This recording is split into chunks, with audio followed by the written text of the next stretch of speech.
Hi, this is Sarita Srivastava.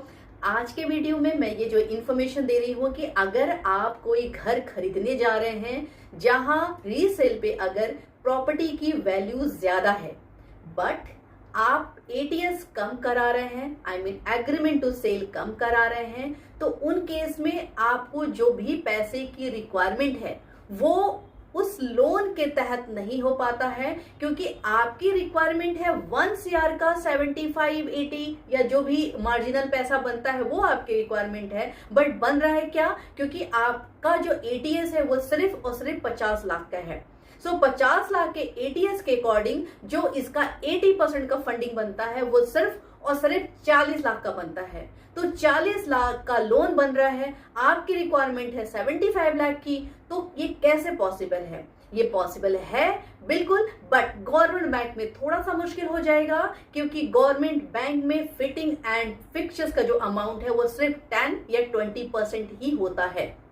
Then अगर मैं आती हूँ प्राइवेट बैंक में, तो प्राइवेट बैंक में जो अमाउंट मिल जाता है फिटिंग एंड फिक्चर्स का वो 40-50% तक मिलता है। इससे ज्यादा थोड़ा सा मुश्किल हो जाता है। बट अगर आप एनबीएफसीज में जाते हैं तो उन केस में आपको जो आपने एटीएस लिया, जैसे फॉर एग्जांपल एटीएस आपका 50 लाख का है, तो 50 का अमाउंट बनता है एज ए लोन 80%, वो बनता है 40 लाख। तो 40 लाख तो आपको एज ए एटीएस लोन मिल गया, एंड इतना ही एनबीएफसी आपको और दे देता है as a fitting and fixtures.